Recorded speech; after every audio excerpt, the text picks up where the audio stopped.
everyone, it's Laurie from Cook Scrap Craft. Welcome back to the channel. I'm going to be going through all of the layouts that I made during the month of March. So because I think everything had a process video, there might not be a whole lot that's new, except for this one. This one I did not make a process video for, but I did it to get 7 photos on a page. And I just used this background paper, which was in my stash, this craft paper, which was in my stash, and then some of the embellishments that were part of my orange, scrapbook challenge for the month of March, and then a couple of pieces that were not. So this was just me trying to get some photos scrapbooked, trying to use up some more pieces, and it's very basic, but I kind of like that, and it was a great way to, I just cut down a bunch of photos and I'll put them all together here. I kind of feel like I need to change this area a little bit. Like maybe instead of having the word go up and down, maybe move it so that it's more horizontal and like layered. But that, that's something that I can always go back and fix later. So there's that. This one had a process video, again, scrapbooking without any photos because I don't have them printed yet. But the plan is to mat a photo here. And then this blue thing is just a placeholder for a 4x6 photo. And this is a placeholder, or not a placeholder. I'm going to put a photo here, and I'm going to put a photo here. So I know what photos that I'm going to use. I just didn't have them scrapbooked yet. And these process videos are definitely a way to show you that you also do not have to let the fact that you're running low on photos to scrapbook, or you don't have the right ones to scrapbook, don't let that stop you from scrapbooking. All right, so here's a 2-pager that I did. Pretty easy background, just kind of layering up 3 different pattern papers. This has sort of, it's, a grid of 4 4x4s, but they're angled. And then over here we have 3 photos, 2 4x6s and a 4x4. And this was for the orange challenge. So you're seeing a lot of orangey embellishments, some that make sense, some like the dinosaur. This one sort of makes sense, but I'm gonna leave it. I'm gonna keep it. This one was for my daughter's basketball team photo, again for the orange challenge. So there's a process video for that.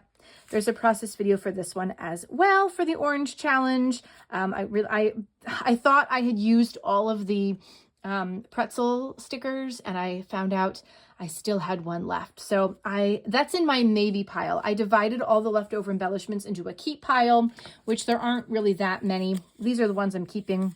A lot of simple stories, which I really like.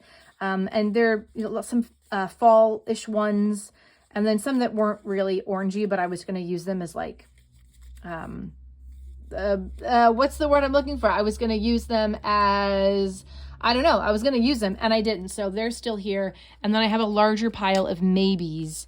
So I'm really going to have to go through here and think like, what pictures do I have coming up that I could use these for? So if I can't use any of them, then I'm just going to get rid of them. All right, so again, scrapbooking without a photo. This is going to be a mat for a slightly smaller than 4x6 photo of me doing a 5K.